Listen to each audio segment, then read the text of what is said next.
Buenos días, bienvenidas y bienvenidos al día número 2 de nuestras sesiones. Hoy entonces vamos a seguir construyendo y trabajando a partir del estudio de la ley de víctimas y los estándares internacionales. En el día de ayer nos concentrábamos en la parte introductoria y en los principios de la ley y ver cómo esos principios responden a una necesidad específica que es la victimización masiva. Hoy el objetivo fundamental es identificar el rol de las funcionarias y funcionarios judiciales en ese sistema de víctimas. Es decir, identificar cómo y qué papel debe jugar el Poder Judicial en un sistema que lo sobrepasa, pero en el cual es importante. ¿Eso qué quiere decir? Que hay dos principios fundamentales que deben tenerse en cuenta en la aplicación de esta ley. En primer lugar, que el Poder Judicial no está solo en la implementación de la ley. Es decir, el Poder Judicial depende de que otras autoridades públicas establezcan unos programas específicos y adopten unas medidas que permitan que toda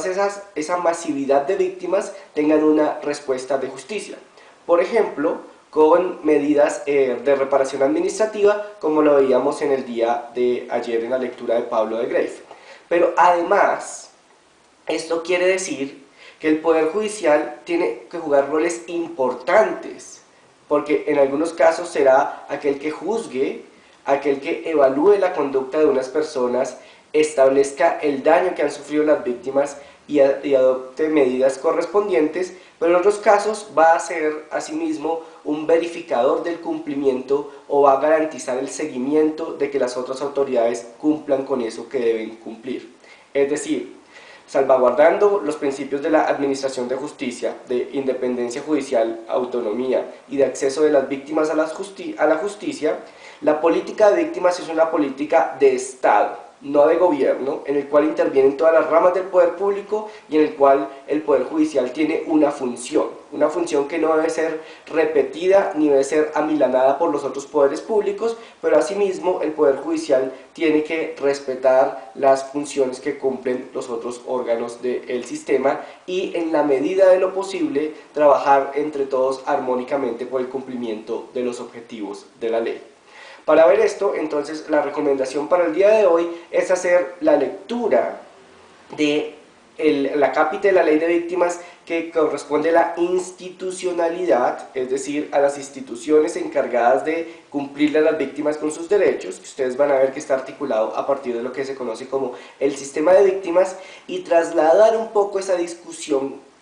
a lo que ha hablado Naciones Unidas respecto de cómo adoptar estrategias de justicia generales en casos como los que nos ocupan. ¿Qué quiere decir? Existen unas pautas y recomendaciones internacionales basadas en la experiencia y en los estándares en donde se establecen algunas guías o principios sobre cómo uno puede operar mejor cuando tiene enfrente un reto como el de los operadores judiciales mexicanos hoy en día. Por ejemplo, establecer mecanismos de investigación que enfrenten situaciones de masividad, por ejemplo, de responsabilidad colectiva por hechos atroces. Tercero, sobre cómo establecer procedimientos judiciales que sean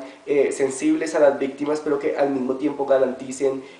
un debido proceso y una posibilidad de defensa adecuada. Y por último, creo yo, lo más importante es cómo ver una estrategia de justicia que no vaya caso a caso, sino que pueda responder a un sistema de violencia. Como la violencia ha sido producida a partir de un sistema, asimismo la administración de justicia tiene que enfrentarla de la misma manera. Entonces, en los apartes de los estándares que hemos recomendado hoy del documento de la Oficina del Alto Comisionado de las Naciones Unidas, sobre todo les recomiendo que intenten extraer de allí las lecciones sobre estrategias de justicia. Más allá de otra información muy relevante que tiene sobre estándares, creo yo que eso es lo más importante para poder comparar luego la ley o el texto de la ley en donde establece todo un sistema complejo en donde participan muchas instituciones de carácter federal y estadual de la parte administrativa, pero también se le da responsabilidad a los jueces y a otros órganos del Estado mexicano para que puedan de alguna manera intentar comprender cómo una estrategia de justicia desde el Poder Judicial podría armonizarse con estos elementos que trae la ley. Recuerden, para el día de hoy no hay un ejercicio, de análisis, sino es la formulación de una pregunta o un comentario que estaremos resolviendo al final del día. Buen día para todas y todos.